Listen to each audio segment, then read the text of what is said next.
এই ফ্যাসিস্ট সরকারের পক্ষে বাস্তবায়ন করা সম্ভব নয়, কারণ এই ফ্যাসিস্ট সরকারই খুনের দায়ে দায়ী ছিল। ফলে বাংলাদেশের জনগণ নিজে দায়িত্ব নিয়ে নিয়েছিল, দায়িত্ব নিয়ে তারা এক দফা ঘোষণা করেছিল ফ্যাসিবাদী ব্যবস্থার বিলোপ এবং নতুন রাজনৈতিক বন্দোবস্ত।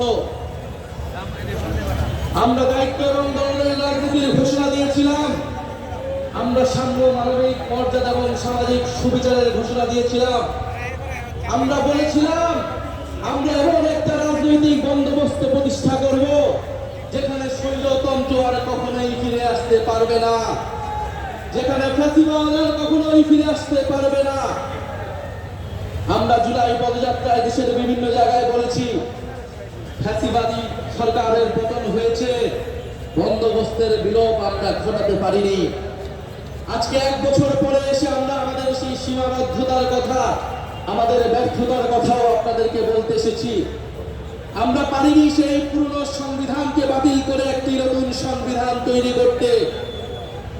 আমরা পারিনি যে ফ্যাসিবাদী বন্দোবস্তের যে ক্ষমতার স্তম্ভ ছিল, যেই দুর্নীতি পরায়ণ অলিগার্ক ব্যবসায়ী ছিল, যেই লুটেরা অর্থনীতি ছিল, সেই অর্থনীতিকে ভেঙে দিতে। আমরা পারি নাই যেই ফ্যাসিবাদী ব্যবস্থার যে সাংস্কৃতিক ভিত্তি ছিল, গণমাধ্যম থেকে শুরু করে বিভিন্ন জায়গায় যে স্বৈরাচারের দোসররা ছিল, তাদেরকে সম্পূর্ণভাবে পরাজিত করতে। আমরা পারি নাই সেনাবাহিনী সহ প্রশাসনকে জনগণের প্রতিষ্ঠান হিসেবে গড়ে তুলতে। আমরা আমাদের ব্যর্থতার কথা স্বীকার করেই আজকে আবার ওই শহীদ মিনারে সমবেত হয়েছি আমাদের ভবিষ্যৎ কর্মসূচি নির্ধারণ করতে, আমাদের ভবিষ্যৎ বাংলাদেশের জন্য শপথ নিতে। সংগ্রামী সাথী ও বন্ধুগণ, এত 1 বছর আগে, বিগত 1 বছর আগে এক দফার ঘোষণায় আমাদের সাথে হয়তো অনেক পক্ষ ছিল, আজকে যারা নেই। আমরা আজকে দিনে তাদেরকে স্মরণ করছি।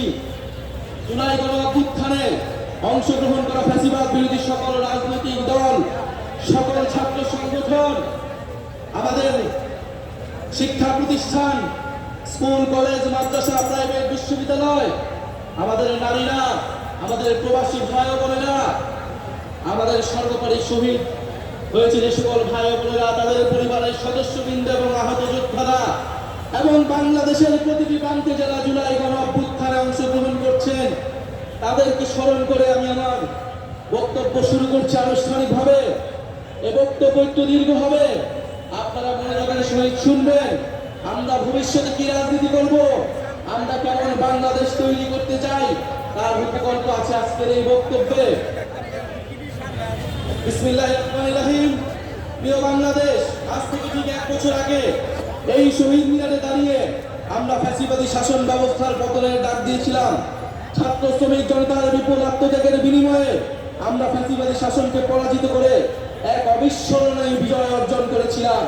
আমাদের সুস্পষ্ট 1 দফা দাবি ছিল, আমরা ফ্যাসিবাদী ব্যবস্থার বিলোপ করে এক নতুন রাজনৈতিক বন্দোবস্ত করতে চাই। কেবল এক ফ্যাসিবাদী শাসক হটিয়ে আরেক ফ্যাসিবাদী ব্যবস্থার উত্থানের সম্ভাবনাকে জিয়ে রেখে আমরা নিশ্চিন্তে ঘরে ফিরতে পারি নাই, বরং রাষ্ট্র ও সমাজে দীর্ঘদিনের জেঁকে বসা এই ফ্যাসিবাদী ব্যবস্থা সমূলে উৎপাদনে আপনাদের তীব্র আকাঙ্ক্ষা বাস্তবায়নের দায়িত্ব কাঁধে তুলে নিতে গত 28শে ফেব্রুয়ারি আমরা আপনাদের ছাত্র শ্রমিক জনতা রাজনৈতিক দল জাতীয় নাগরিক পার্টি এনসিপি গঠন করেছি। গত 1 বছর আপনারা লক্ষ্য করেছেন যে রাষ্ট্রের মৌলিক ও কাঠামোগত সংস্কারে বিভিন্ন শক্তিশালী পক্ষের বিরোধিতার মুখেও এনসিপি আপনাদের পক্ষ থেকে মৌলিক সংস্কারের পক্ষে সুদৃঢ় অবস্থান নিয়েছে। আমরা বিশ্বাস করি এই মৌলিক সংস্কারগুলো পুরোপুরি বাস্তবায়ন ছাড়া ফ্যাসিবাদী কাঠামো ভেঙে ফেলা আমাদের পক্ষে সম্ভব হবে না। প্রিয় বাংলাদেশ, 1000 বছরের ঐতিহাসিক পরিক্রমায় বঙ্গীয় বদ্বীপের জনগোষ্ঠী হিসেবে আমরা এক সমৃদ্ধ সক্রিয় সংস্কৃতি নিয়ে দাঁড়িয়ে আছি। তাই 200 বছরের ব্রিটিশ ঔপনিবেশিক শাসনের বিরুদ্ধে বাংলার নিপীড়িত কৃষক ও গণমানুষের দীর্ঘ লড়াইয়ের পরিণতিতে 1947 সালে পাকিস্তান রাষ্ট্রের পতন ঘটে। কিন্তু শোষণ ও বৈষম্য থেকে এদেশের গণমানুষের মুক্তি মিলেনি। ফলে পশ্চিম পাকিস্তানি শাসক গোষ্ঠীর বিরুদ্ধে 23 বছরের সংগ্রামের ধারাবাহিকতায় অর্থনৈতিক মুক্তি ও বৈষম্যহীন সমাজ প্রতিষ্ঠার আশায় 1971 সালে মহান মুক্তিযুদ্ধে লাখো শহীদের রক্তের বিনিময়ে আমাদের স্বাধীন বাংলাদেশ রাষ্ট্রের জন্ম হয়। কিন্তু 1972 সালে মুজিববাদী সংবিধান ও তৎপরবর্তী বাকশালী অপশাসন, দুর্নীতি, দুর্ভিক্ষ ছিল মানুষের এই সুদীর্ঘ ত্যাগ এবং আকাঙ্ক্ষার প্রতি নিষ্ঠুর প্রতারণা। বাঙালি জাতীয়তাবাদের নামে জনগণের উপর চাপিয়ে দেওয়া হয়েছিল একটি একমুখী ও স্বেচ্ছাচারী মতবাদ। তারপরে রাষ্ট্র গঠনের নানা চড়াই উত্তাই পেরেও স্বাধীনতার 5 দশকেও একটি রাষ্ট্র আমরা তৈরি করতে পারিনি যা গণতন্ত্র, সাম্য, মানবিক মর্যাদা এবং সামাজিক ন্যায় বিচার নিশ্চিত করে। বরং দেশে একটি নিষ্ঠুর ফ্যাসিবাদী শাসন ব্যবস্থা কায়েম হয়েছিল, যেখানে রাষ্ট্রীয় প্রতিষ্ঠানগুলোকে ক্ষমতাসীন দলের স্বার্থে বেপরোয়া ব্যবহার করে গণতন্ত্রকে ধ্বংস করা হয়েছে। বিরোধী মতের কণ্ঠরোধ, গুম, বিচার বহির্ভূত হত্যাকাণ্ড, সর্ববাসী দুর্নীতি, অর্থ পাচারকে রাষ্ট্রীয় সংস্কৃতিতে পরিণত করা হয়েছিল। জুলাই 2024 ছাত্র শ্রমিক জনতার বিপুল গণবিস্ফোরণ ছিল দীর্ঘদিনের পুঞ্জীবিত এই অপশাসনের বিরুদ্ধে পরিবর্তনের গণরায়। আমাদেরকে স্মরণ রাখতে হবে, হাজারো শহীদের রক্তের বিনিময়ে অর্জিত আমাদের এই নতুন স্বাধীনতা কেবল সরকার পরিবর্তনের জন্য ঘটেনি। যে ব্যবস্থার মধ্য দিয়ে ফ্যাসিবাদ কায়েম হয়, আমরা সেই ব্যবস্থার পরিবর্তন চেয়েছিলাম। ফ্যাসিবাদ পতনের বছর পূর্তিতে এই জুলাই আমরা টেকনাফ থেকে তেতুলিয়া, জাফলং থেকে সুন্দরবন, বাংলাদেশের আপামর ছাত্র শ্রমিক জনতা, আবার বৃদ্ধ বনিতা, চায়ের টঙের দোকান থেকে ডাক্তার, ইঞ্জিনিয়ারের চা শ্রমিক, আপনাদের সবার ভালোবাসায় সিক্ত হয়েছি। বাংলাদেশের প্রতিটি প্রান্তে আমাদের শহীদ পরিবার আর আহত ভাই বোনদের প্রত্যাশার কথা শুনেছি আপনাদের নিত্যদিনের সংগ্রাম, আকাঙ্ক্ষা ও স্বপ্নের কথা। আমাদের দলের জন্ম, এনসিপির জন্ম, আপনাদের সকল শ্রম আমাদের স্বপ্নের নতুন বাংলাদেশ গড়ার জন্য। আপনাদের অভিযোগ, অনুযোগ, প্রত্যাশা আমাদের ভাবনাকে করেছে গভীর, আমাদের লক্ষ্যকে করেছে সমৃদ্ধ। তাই ঠিক 1 বছর পরে আমরা শহীদ মিনারে আপনাদের সামনে দাঁড়িয়ে নতুন বাংলাদেশের আমাদের সেকেন্ড রিপাবলিকের 24 দফা ইশতেহার ঘোষণা করছি। আমাদের প্রথম দফাটি হলো নতুন সংবিধান ও সেকেন্ড রিপাবলিক। উপনিবেশ বিরোধী লড়াই, স্বাধীনতা সংগ্রাম ও জুলাই গণ অভ্যুত্থানে জনগণের সাম্য, মানবিক মর্যাদা, সামাজিক সুবিচারের আকাঙ্ক্ষার ভিত্তিতে আমরা বহু ভাষা, সংস্কৃতি ও জাতির নতুন বাংলাদেশ তৈরি করব। পুরাতন ঝেড়ে ফেলে আমাদের রাষ্ট্রের নতুন যাত্রায় আমাদের প্রথম অঙ্গীকারী হচ্ছে গণপরিষদের মাধ্যমে একটা নতুন সংবিধান। জুলাইয়ের আকাঙ্ক্ষা পূরণে আমাদের এই নতুন সংবিধান একনায়কতন্ত্র, পরিবারতন্ত্র, ফ্যাসিবাদী কাঠামোর বিলোপ করে একটি বৈষম্যহীন গণতান্ত্রিক, অন্তর্ভুক্তিমূলক ও জনকল্যাণমুখী রিপাবলিক গঠন করবে। আমাদের এই নতুন রাষ্ট্র ব্যক্তির জীবন, জীবিকা, মর্যাদা, অধিকার সংরক্ষণ করবে। এই নতুন সংবিধান আমাদের রাষ্ট্রের আইন, বিচার ও নির্বাহী বিভাগের মধ্যে ক্ষমতার সুনির্দিষ্ট বিভাজন ও ভারসাম্য নিশ্চিত করবে। আমরা জুলাই ঘোষণাপত্র, জুলাই সদনের সাংবিধানিক স্বীকৃতি নিশ্চিত করব। আমাদের দ্বিতীয় দফাটি হচ্ছে জুলাই গণ অভ্যুত্থানের স্বীকৃতি ও বিচার। এই জনপদের মানুষের উপনিবেশ বিরোধী সংগ্রাম, 1971-এর মহান মুক্তিযুদ্ধের কাঙ্ক্ষিত সাম্য, মানবিক মর্যাদা ও সামাজিক সুবিচার প্রতিষ্ঠার লড়াই এবং জুলাই গণ অভ্যুত্থানে একটি বৈষম্যহীন বাংলাদেশ গঠনের প্রত্যয়ই আমাদের প্রেরণা। আমরা জুলাইয়ে সংগঠিত গণহত্যা, শাপলা গণহত্যা, আমরা পিলখানা হত্যাকাণ্ড, গুম ও বিচার বহির্ভূত হত্যা সহ আওয়ামী ফ্যাসিবাদের সময়ে সংগঠিত সকল মানবতা বিরোধী অপরাধের দৃষ্টান্তমূলক বিচার ও শাস্তির জন্য আমরা লড়াই করব। জুলাই গণ অভ্যুত্থানের শহীদদের পরিপূর্ণ রাষ্ট্রীয় স্বীকৃতি, আহতদের চিকিৎসা, পুনর্বাসন নিশ্চিত করে আজীবন তাদের পাশে দাঁড়াবো। জুলাইয়ের জাতীয় ঐক্য, হাজারো শহীদের আত্মত্যাগের মহিমাকে ধারণ করার জন্য আমরা জুলাইয়ের স্মৃতি রক্ষা করব এবং সবসময় ফ্যাসিবাদ বিরোধী লড়াইয়ের সহযোদ্ধাদের পাশে থাকব। আমাদের দ্বিতীয় দফাটি হচ্ছে গণতন্ত্র ও রাষ্ট্রীয় প্রতিষ্ঠানের সংস্কার।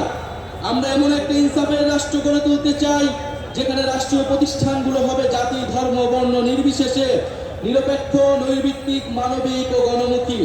জনসেবাই হবে তাদের মূল মন্ত্র। একই সঙ্গে রাষ্ট্রের সকল সাংবিধানিক ও বিধিবিধ জবাবদিহিতা নিশ্চিতকারী প্রতিষ্ঠানের ক্ষমতা বৃদ্ধি করা হবে, যেন এই প্রতিষ্ঠানগুলো স্বাধীনভাবে কাজ করে নির্বাহী বিভাগের কর্তৃত্ব পরায়ণ হওয়ার প্রবণতা প্রতিহত করতে পারে। আমরা এমন একটা গণতান্ত্রিক রাষ্ট্র প্রতিষ্ঠা করতে চাই যেখানে জনগণ শুধু নির্বাচনের দিন ক্ষমতার উৎস হবে না, বরং রাষ্ট্র পরিচালনার প্রতিটি ক্ষেত্রে জনগণের অংশগ্রহণ নিশ্চিত করা হবে। আমরা অবাধ, সুষ্ঠু, নিরপেক্ষ নির্বাচনের জন্য নির্বাচন কমিশন আইন ও গঠন প্রক্রিয়ায় মৌলিক পরিবর্তন সাধন করব এবং রাষ্ট্র কর্তৃক নির্বাচন ও ব্যয় নির্বাহের আইন করার মাধ্যমে নির্বাচনে কালো টাকার প্রভাব হ্রাস করব এবং সৎ ও যোগ্য প্রার্থীদের প্রতিদ্বন্দ্বিতার সুযোগ সৃষ্টি করব। আমাদের চতুর্থ দফাটি হচ্ছে ন্যায় ভিত্তিক বিচার ব্যবস্থা ও আইন সংস্কার। আমাদের রাষ্ট্রে স্বাধীন বিচার বিভাগ ক্ষমতাবানদের পক্ষে অন্ধ অবস্থান নিবে না, বরং মজলুমকে তার প্রাপ্য ন্যায় বিচার বুঝিয়ে দিবে। এছাড়া একটি সত্যিকার জনগণতান্ত্রিক রাষ্ট্র গড়ে তুলতে আমরা ঔপনিবেশিক আমলের সকল আইনকে জাতীয় ও আন্তর্জাতিক মানবাধিকার মানদণ্ডের ভিত্তিতে যুগোপযোগী করব। মৌলিক মানবাধিকার লঙ্ঘন করে এমন কোনো আইন তৈরি করা হবে না। আমরা বিচার বিভাগের আলাদা সচিবালয়কে পরিপূর্ণ আর্থিক স্বাধীনতা প্রদান সহ সম্পূর্ণভাবে ক্রিয়াশীল করব। মামলার জট ও দীর্ঘসূত্রতা কমাতে আমরা বিচারক আদালতের সংখ্যা বাড়াবো। আমরা মামলার নথিপত্রগুলোকে ডিজিটালাইজ করব এবং মামলার অগ্রগতি অনলাইন ট্র্যাকিং এর ব্যবস্থা করব। আমরা দেওয়ানি দায়ের ক্ষেত্রে আর্থিক ক্ষতিপূরণের প্রাপ্তির বিষয়ে আইনগত কাঠামো প্রণয়ন করব। মানহানির মামলায় শুধু ভুক্তভোগী ব্যক্তি আইনগত প্রতিকার চাইতে পারবেন, এই বাধ্যবাধকতা নিশ্চিত করব।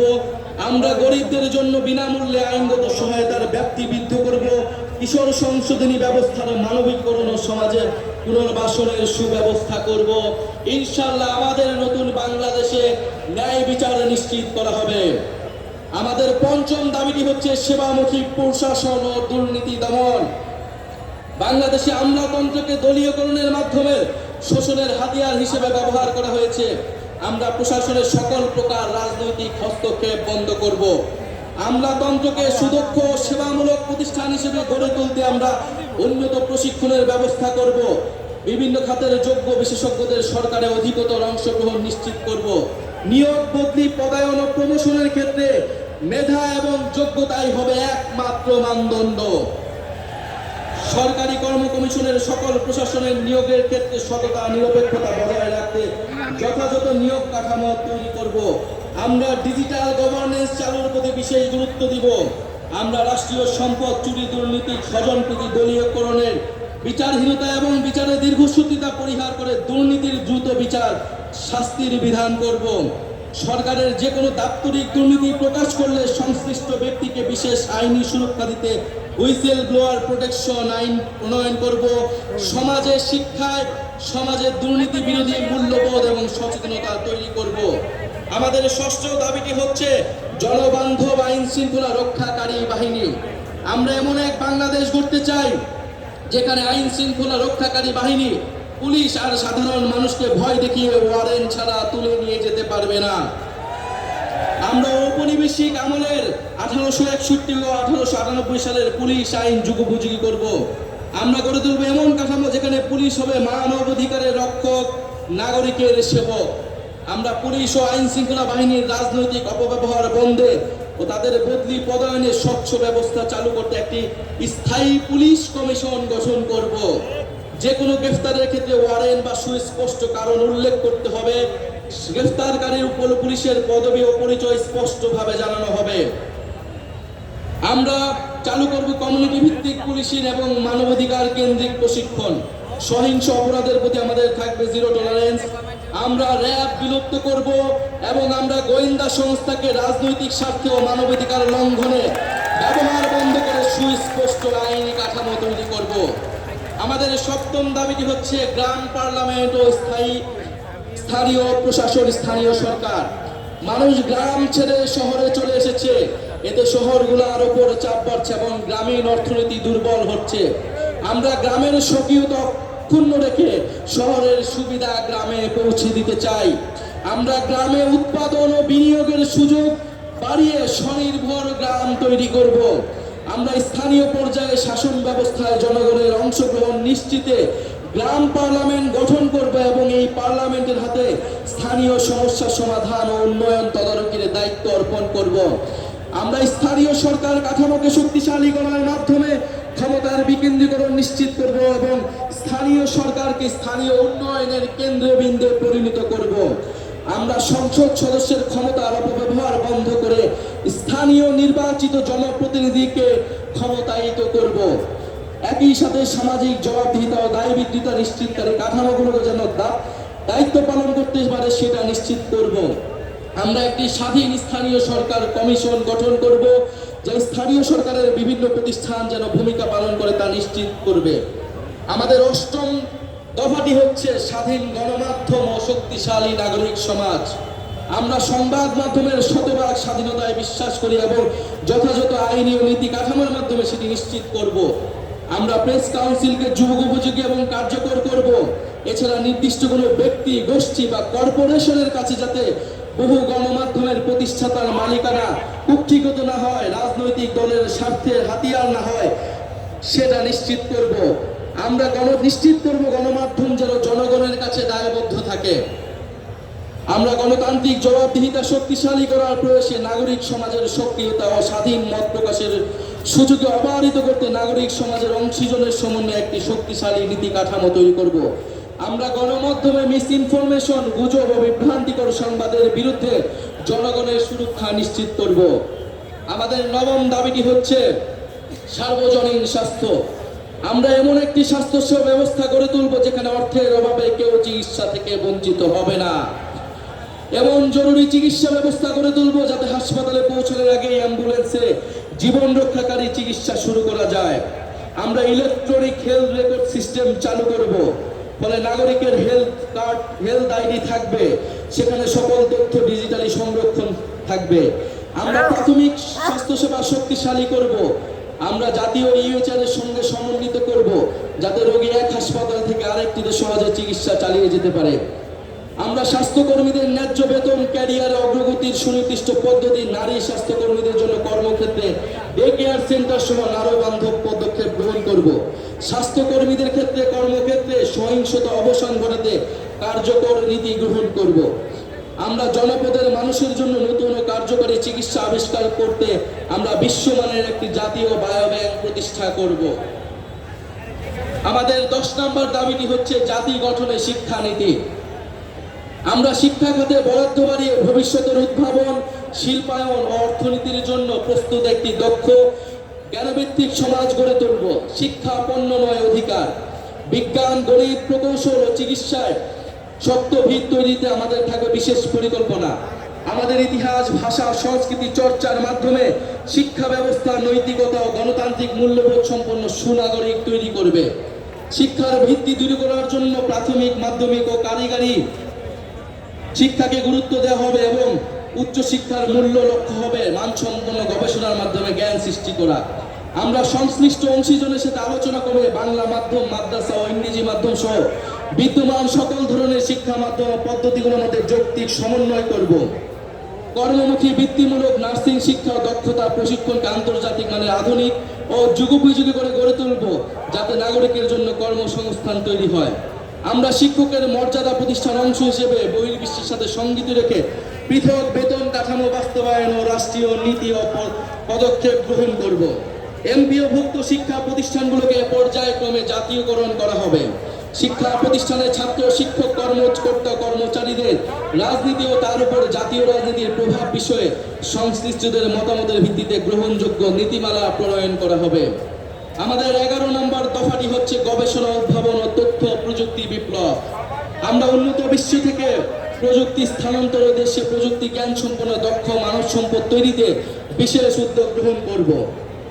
আমরা বিজ্ঞান ও তথ্য প্রযুক্তি গবেষণায় সরকার, বিশ্ববিদ্যালয়, বেসরকারি খাতের সহযোগিতা ও যৌথ উদ্যোগে 50 বছর মেয়াদী বিভিন্ন বিজ্ঞান গবেষণা প্রকল্প গ্রহণ করব। এসব প্রকল্পের আওতায় অ্যারোনটিক্স, মহাকাশ গবেষণা, সিগন্যাল ইন্টেলিজেন্স, রেডার প্রযুক্তি, artificial intelligence, semiconductor, quantum technology সহ বায়োটেকনোলজি প্রভৃতি বিষয়ে সর্বাধুনিক গবেষণা ল্যাব স্থাপন করা হবে।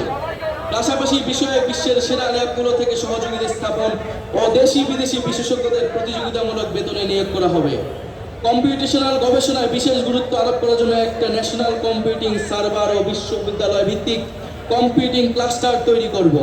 বিশ্ববিদ্যালয় ও সরকারি গবেষণা প্রতিষ্ঠানগুলোর আউটপুট ও মূল্যায়নের জন্য কমিশন গঠন করব এবং গবেষণা প্রতিষ্ঠানের সকল প্রকার অপ্রয়োজনীয় আমলাতান্ত্রিক হস্তক্ষেপ বন্ধ করব।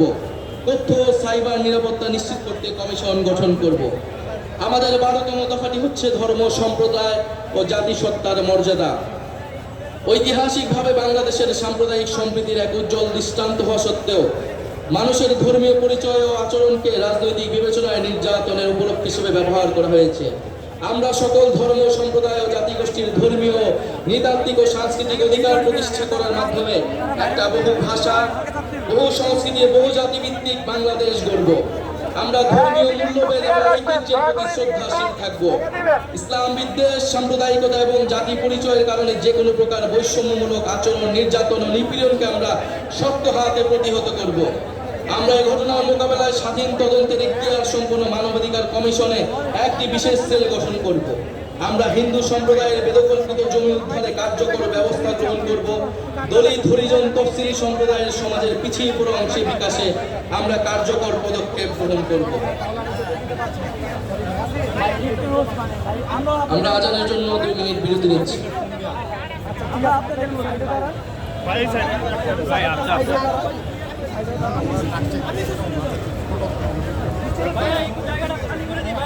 দুই মিনিটের বিরতি চলবে, সবাই নিজ নিজ জায়গায় বসুন।